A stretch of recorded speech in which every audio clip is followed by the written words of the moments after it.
नमस्कार, खबरों की खबर में आपका स्वागत है। मैं हूं संकेत उपाध्याय। उत्तर प्रदेश में एक नया अध्यादेश लाया गया है। इस अध्यादेश में सूबे की प्राइवेट यूनिवर्सिटी को, जितनी यूनिवर्सिटीज हैं उन सबको समान कानून में पिरोने की कोशिश की। कानून से कोई दिक्कत नहीं है, कानून होना चाहिए, लेकिन इस अध्यादेश के एक प्रावधान में लिखी हुई एक बात पूरे विस्तार से समझ में नहीं आई। प्रावधान में लिखा है कि अगर कोई एंटी नेशनल हुआ तो उसके लिए यह प्राइवेट यूनिवर्सिटी जिम्मेदार होंगी। आखिर सरकार स्टूडेंट्स को यह कौन सा सबक सिखाना चाहती है? इसी अहम मुद्दे पर खबरों की खबर में 3 सवाल ये हैं। एंटी नेशनल की सबसे पहली बात, परिभाषा क्या है? क्या हमें मालूम है क्या होता है एंटी नेशनल? सवाल नंबर 2, क्या राज्य सरकार के पास है कोई खास जानकारी जिसकी वजह से अध्यादेश लाया गया है? और सवाल नंबर 3, कानून का इंतजार ना करके अध्यादेश लाने के पीछे मंशा क्या है, नियत क्या है? इस पूरी पॉलिसी के बारे में हम आगे बात करेंगे।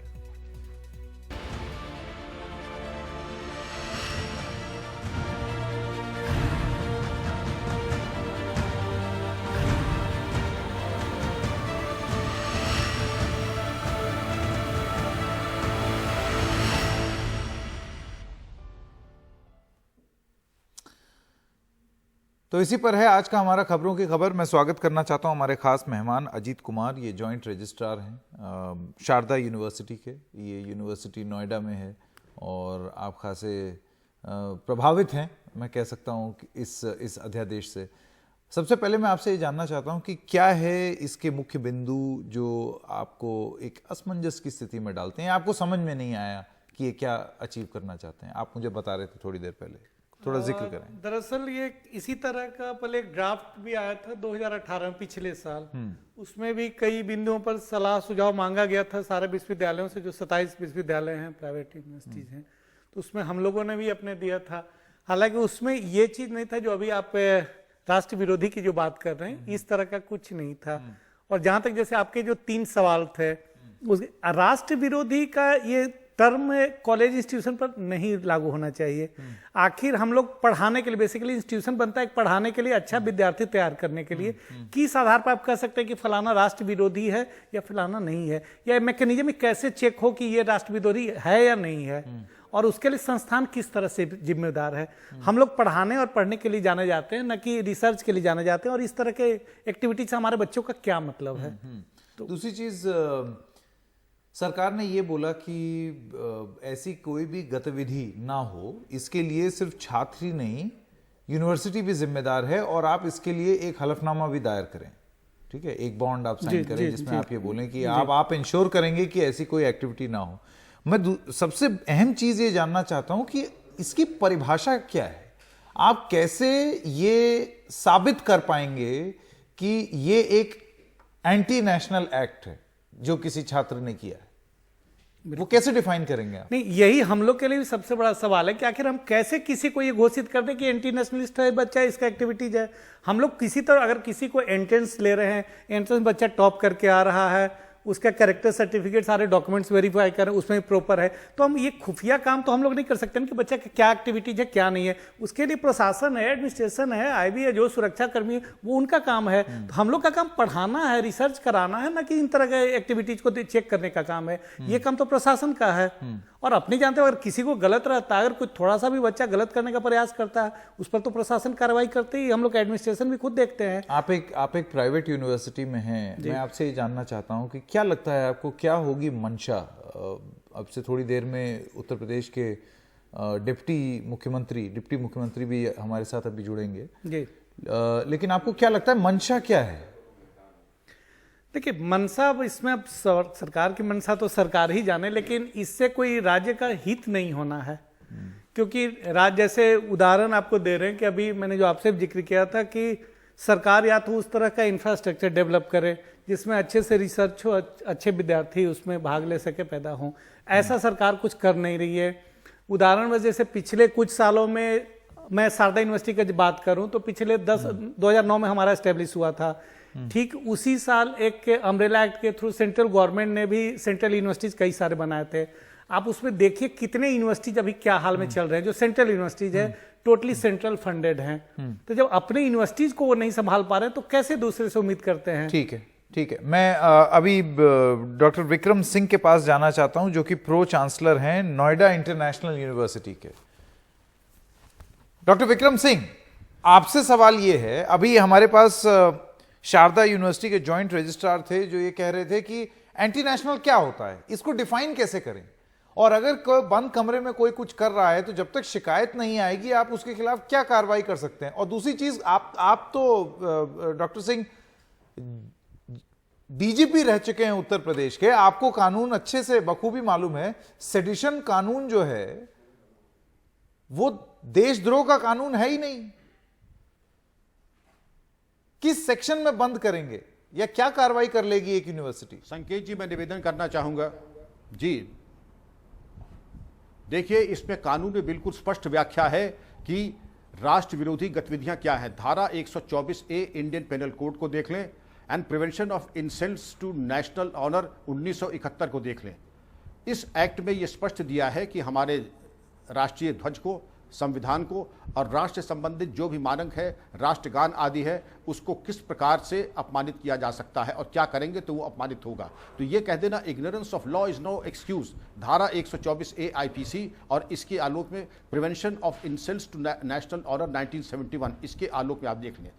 आए दिन आपने देखा होगा कि राष्ट्रगान हो रहा है और कोई लेट जाता है, तिरंगा फाड़ देता है, संविधान के में आग लगा देता है, और ये अगर दंडनीय अपराध नहीं है तो क्या है। मैं उसका पक्षधर बिल्कुल नहीं हूं कि बच्चों के विरुद्ध कोई ऐसी कार्रवाई की जाए कि उनका भविष्य अंधकारमय हो जाए। दूसरा है, लेकिन ये भी एक भयावह स्थिति है। नहीं, आपने ये जो सब बोला ये तो भारत का कानून है ही, लेकिन यूनिवर्सिटीज को ये बोलना कि हलफनामा दायर कीजिए, अगर ये नहीं रोका तो आप जिम्मेदार होंगे।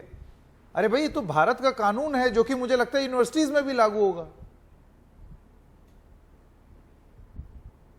बिल्कुल सही संकेत जी, लेकिन अगर मैं यूनिवर्सिटी में बैठ करके मूक दर्शक बना रहा हूं या बिल्कुल दूसरी तरफ देख लूं, इस पे प्रभावी नियंत्रण न करूं, राष्ट्र विरोधी गतिविधियों को हवा दूं या बिल्कुल एक तरीके से मैं पीठ कर लूं, तो इसके लिए कदाचित ये इसके लिए है कि आपको एक सक्रिय भूमिका निभानी पड़ेगी एक भारतीय होने के नाते। और जहां कहीं एक उल्टी हवा बह रही है वहां पर अपना मैं आपसे एक सवाल पूछना चाहता हूं और मेरे ख्याल से वैधानिक कार्रवाई करनी है। अजीत कुमार जी भी यहां आना चाहते हैं। अजीत कुमार अभी थोड़ी देर पहले ये बोल रहे थे कि आप डिफाइन कैसे करेंगे, क्या होता है एंटी नेशनल, इसकी परिभाषा क्या है? अजीत कुमार पूछिए अपना सर। सवाल। जो कानून जैसे आप बात करें, जो धारा की बात करें, तो वो ऑलरेडी बना हुआ और सब लोग इसके लिए, हर भारत का जिम्मेदार व्यक्ति और इसके लिए हर कोई पालन करने के लिए प्रतिबद्ध है।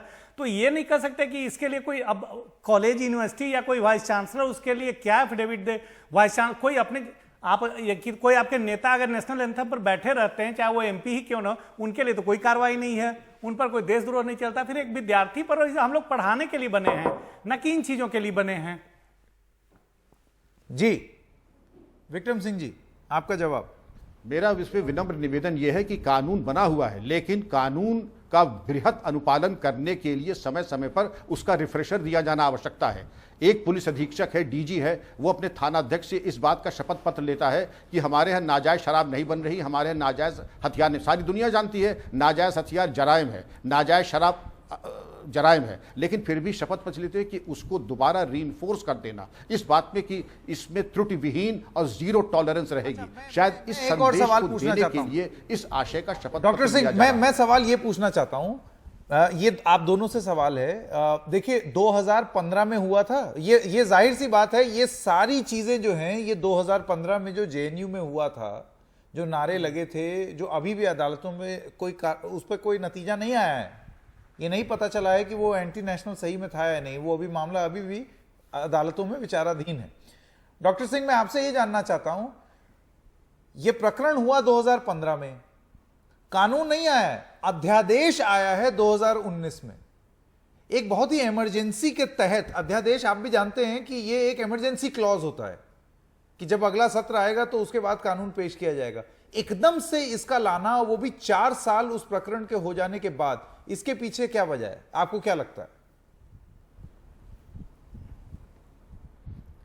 देखिए, इसको इस आलोक में देखें कि ये 2015 जेएनयू की घटनाक्रम में टुकड़े टुकड़े वाले जो नारे लगे थे और अफजल हम शर्मिंदा कदाचित इसमें, और चूंकि इसमें प्रोसिक्यूशन सैंक्शन दिल्ली शासन नहीं दिया है, वो विचाराधीन, आपने बिल्कुल सही कहा, उसमें दंडात्मक कार्रवाई नहीं हुई है, वो केवल न्यायालय में विचाराधीन उसको आप कह सकते हैं, यह चार्जशीटेड केस है। लेकिन उसके आलोक में नहीं, क्योंकि अगर ये हम समझते हैं कि कोई अभिसूचना है या किसी प्रकार की कोई इंटेलिजेंस रिपोर्ट है, कुछ गतिविधियां हैं, या कुछ यूनिवर्सिटीज के बारे में शिकायत है कि कोई बच्चे जा करके कश्मीरी आतंकवादियों से मिल गए हैं, या आईएसआईएस की कोई गतिविधियां हैं, शायद इस हवा को रोकने के लिए या उस पर प्रभावी नियंत्रण के लिए ये कार्रवाई की गई होगी। आपने बिल्कुल सही कहा, क्योंकि जब बहुमत सरकार का है तो वहां पर बिल्कुल अध्यादेश लाने की आवश्यकता नहीं थी, बल्कि उसको कानून पारित करके उसको प्रेषित किया जा सकता था। लेकिन उसके निष्पादन में कदाचित जो विलंब होता, शायद उस विलंब को दूर करने से, अब जल्दी का क्या कारण है, हो सकता है सरकार के पास ऐसी कोई संवेदनशील अभिसूचना हो जिससे कि उनको इस प्रकार की शीघ्रता प्रदर्शित करने की का औचित्य रहा हो। जी अजीत कुमार जी, आप ये बताइए, 3 फरवरी 2016 की वो घटना थी जवाहरलाल नेहरू विश्वविद्यालय की, उसका हवाला दे करके अब 2019 में एक अध्यादेश आया है कि अब टुकड़े टुकड़े और वो जो भी चीजें हैं वो सब अब यहाँ नहीं होंगी उत्तर प्रदेश में। अरे जब इतना इंतजार किया तो एक कानून ही आ जाता। यही मैं कह रहा हूँ कि अध्यादेश का ऐसा जरूरत क्या पड़ा। पिछले साल ही गवर्नमेंट ने एक ड्राफ्ट उसमें जारी किया था कि ये ड्राफ्ट बिल है, इसमें जो भी ओपिनियन देना, जो सुझाव देना था, 1 महीने का टाइम दिया गया था।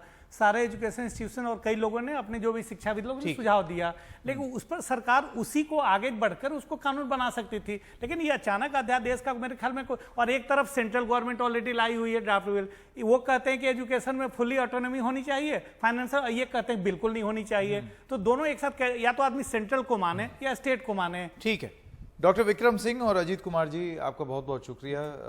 आप खबरों की खबर में आप शामिल हुए। हम एक छोटा सा ब्रेक ले रहे हैं। ब्रेक के बाद जब आएंगे तो आपसे रूबरू कराएंगे उत्तर प्रदेश के deputy chief minister Dinesh Sharma से। उनसे हम ये सब सवाल पूछेंगे और जानेंगे कि सरकार का ये अध्यादेश लाने के पीछे मकसद क्या था, मंशा क्या थी। अभी हाजिर होते हैं।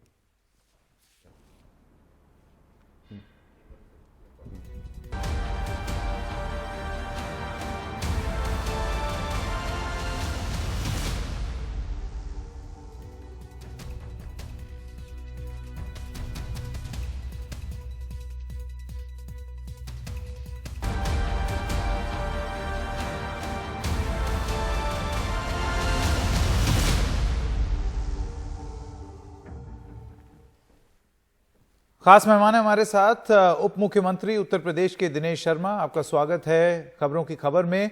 मेरा पहला सवाल आपसे ये है दिनेश शर्मा कि अगर आप समझा सकें हमको कि इस अध्यादेश के पीछे की वजह क्या है।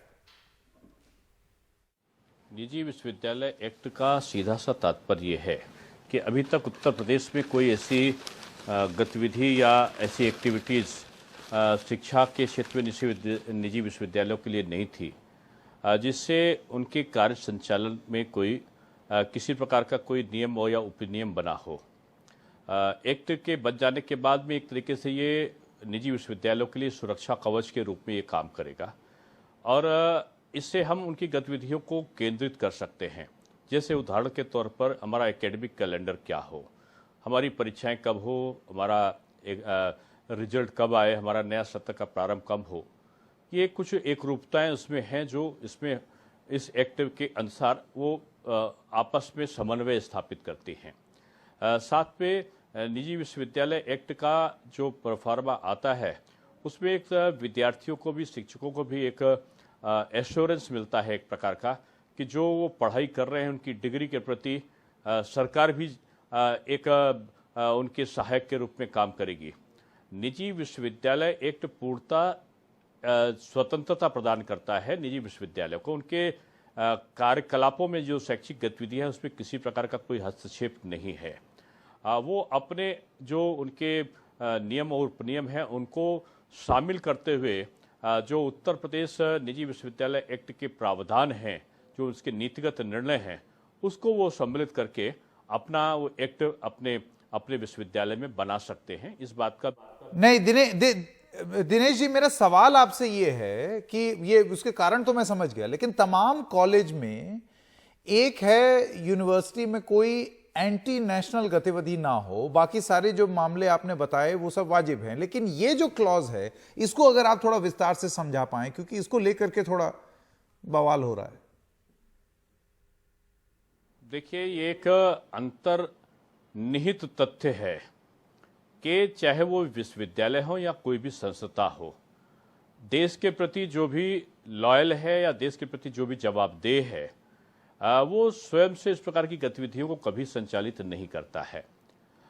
कभी आपने देखा होगा कि जो भी हमारे वहाँ पहले स्कूल में प्रार्थनाएं कराई जाती थी, स्कूल में विभिन्न प्रकार की राष्ट्रभक्ति की एक्टिविटीज अभी भी कराई जाती हैं, उनका सीधा सा मतलब होता है कि देश की एकता अखंडता को हम एक रखें, हमारा देश मजबूत बने, उसके लिए विभिन्न प्रकार के कार्यक्रमों का संचालन करें और कोई ऐसी गतिविधि ना हो जिससे हमारा देश कमजोर हो। ये अभी भी प्रत्यक्ष और अप्रत्यक्ष रूप में तमाम गतिविधियां इससे जुड़ी होती हैं।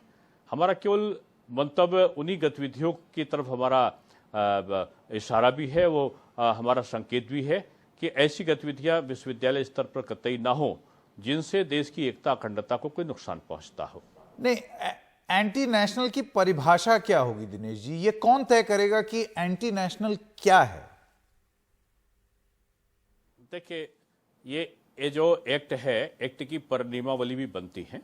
परिनियमावलियों में इस बात का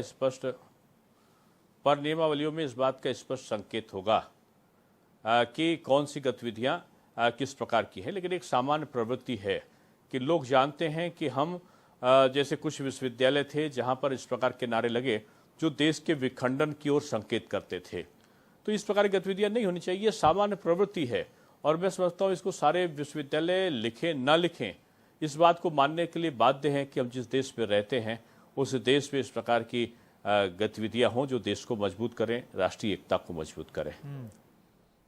जाहिर सी बात है, आप जिक्र कर रहे हैं वो 3 फरवरी 2016 का प्रकरण जो कि जेएनयू में हुआ, अध्यादेश लेकिन आप अब लाए हैं दिनेश जी, ऐसा क्यों?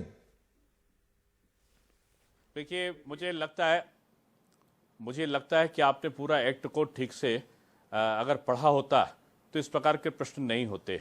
मुझे खुद में आश्चर्य हो रहा है कि हमने जो 100 में 99.9 जो एकेडमिक चीज़ों को अच्छा करने की बात की, उनका जिक्र यहाँ पर नहीं हो रहा है।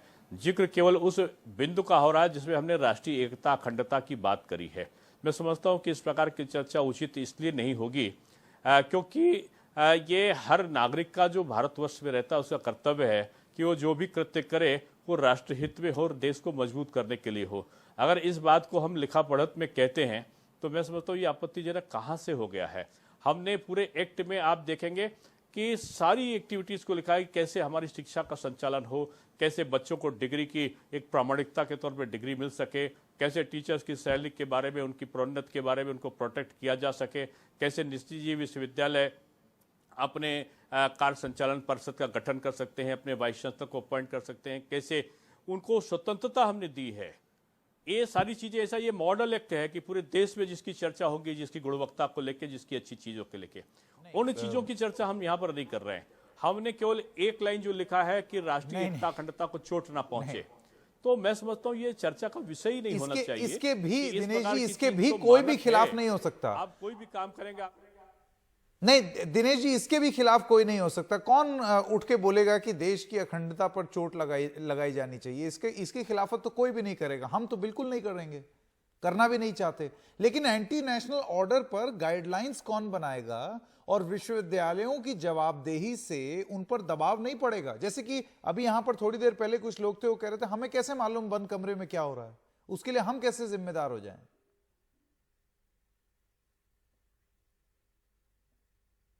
देखिए, बोलने की स्वतंत्रता जो आप लोग बोलते हैं कि बोलने की आज़ादी, बोलने की स्वतंत्रता, इसमें कहीं किसी प्रकार का अंकुश नहीं लगाया गया है।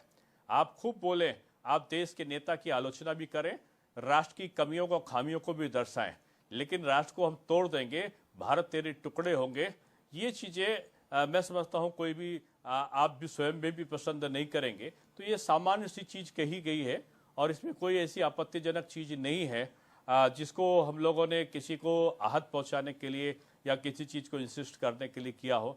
ये एक्ट एक ऐसा एक्ट है जो शिक्षा के विभिन्न पहलुओं को उजागर करता है, जो शिक्षा में एक रूपता लाता है, समयबद्धता लाता है, कोर्स के शेड्यूल को एक करता है, हमारे दीक्षांत समारोह की प्रवृत्ति को पनपाता है, हमारे नए नए जो रोजगार परक शिक्षा के क्षेत्र हैं उनके रास्ते खोलता है, हमारे कौशल विकास के जो स्किल डेवलपमेंट से संबंधित विभिन्न एक्टिविटीज होंगे उनको प्रमोट करता है।